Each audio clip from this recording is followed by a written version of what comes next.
Hello and welcome to a video where we're talking about how you actually go about getting your level 90/89, surprisingly actually this time round, relic gear, which is the artifact armors and stuff like that. We'll be having a look at them, showcasing each one individually.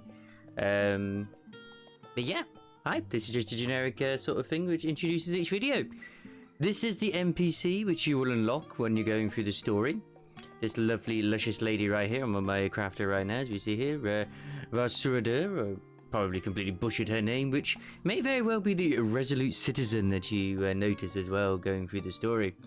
Now, she has each and every single one available on her at the time. Tank, physical DPS, magic range DPS, and healer. So you can have a look through those on your own time if you wish.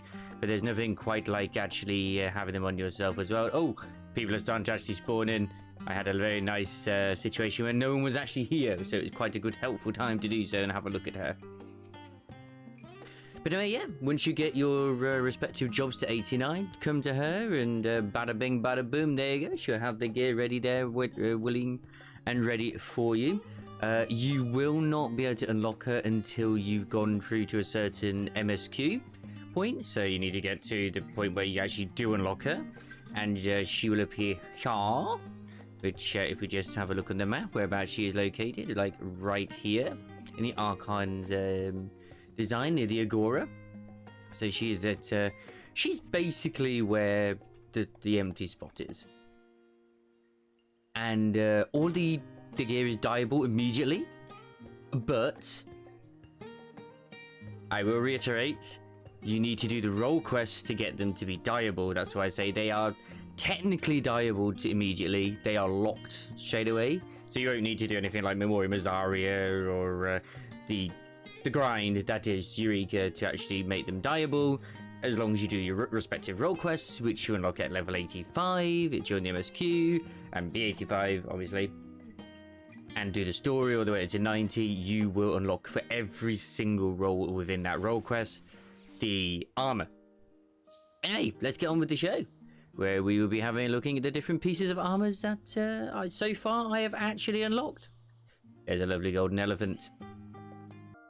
Say hello to the Gunbreaker Allegiance set, one of my personal favorite ones as well. As you can see immediately, it looks bloody gorgeous, and by the way, do not be ashamed, plenty of people are wearing this on their Gunbreakers. It is wonderful, and I'm sorry to burst your bubble, but everybody also thinks that the nearest Guardian hat looks amazing with this set. It just does. It really does. Anyway, let's just have a look at it. So it's a nice little evolution from the Shadowbringers one, which is the Bodyguard set. For me, this is wonderful. At first, I thought this here was actually like shells for your gunblade. Sadly, not. But I do love the little puff on the collar there with the little the fur trim. Very nice. And of course it starts off in black, and it's quite leverish in the way that it looks as well. And I love the little symbol you got here on the shoulder too. Probably something to do with Gunhilda's blades. I don't know. But on the back here we got a nice little shiny thing as well. And the gunblade itself is beautiful. I'm sorry, but they did a better job with this gunblade than they did the final relic version, and I will happily use this gunblade over the relic, at least the final relic one. The first two stages, pretty nice. This one, gorgeous.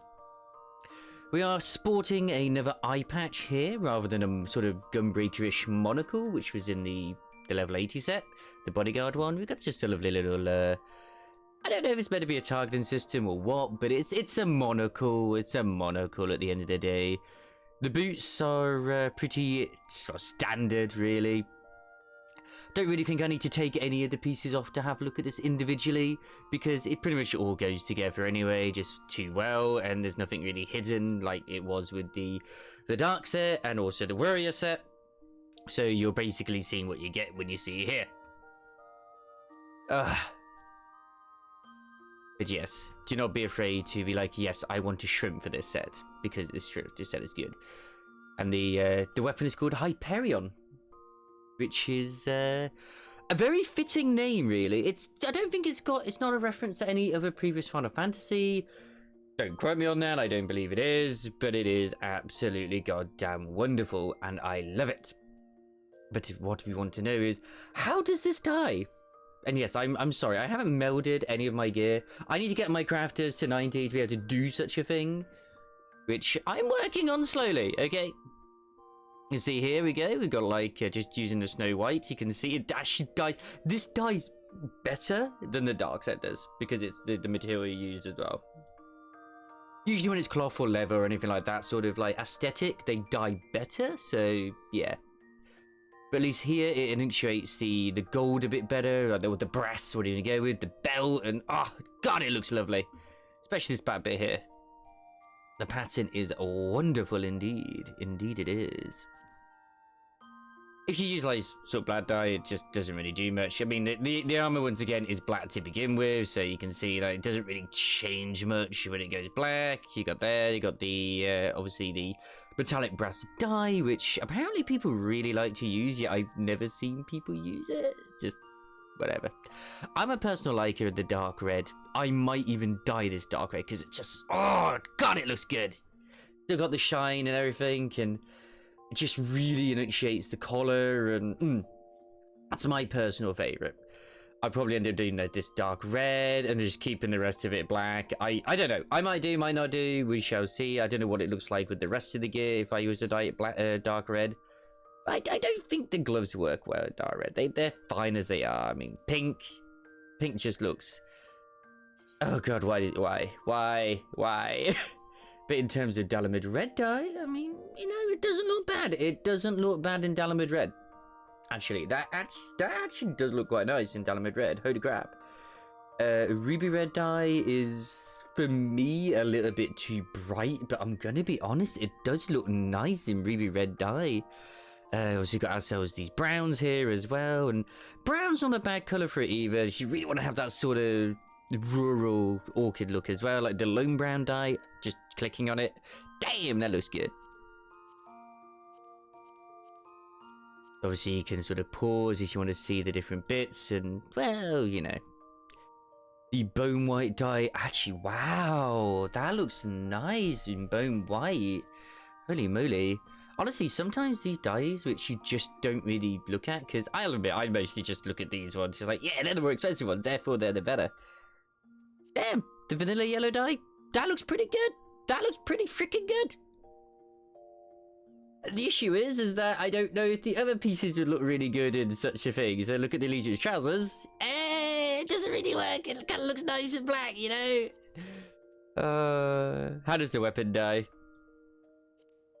Oh god, no! Soot black dye makes that, ruins it massively. Ooh, it does look nice in the white though, the Snow White dye. And all it does if you do general purpose white dye is it makes it a brighter white, which is still nice. It really goes with the handle as well. It literally does dye the entire thing, except for this little bit here. It dyes from the handle all the way down to here as well. I've never liked the metallic ones, but yeah, they're alright. Pearl white dye is basically the same as doing Snow White dye, so you can save yourself some gil by doing it, and dyeing it black just ruins it. It looks fine as it is black there. Dalamud red dye, not bad actually. Makes it look, oh, the dark red though. Oh my god, guys, come on, it's pretty good. Yeah, let me show you what it looks like with the Newish Guardian hat as well, just because, I mean, you guys should know by now, if you've not seen it already, if you've not been to my streams, I love the Newish Guardian hat, and with this as well, it just suits it far too well. Like you can see here with the set, like it, I'm surprised they didn't go with this type of hat anyway for this set, because it just works far too nicely with it. But yeah, that's the Gunbreaker, the Allegiance set. They're all looking really good. Don't forget, you can dye it once you've done the tank roll quest, and you get it from that lovely Resolute villager vendor that's in Old Charlian.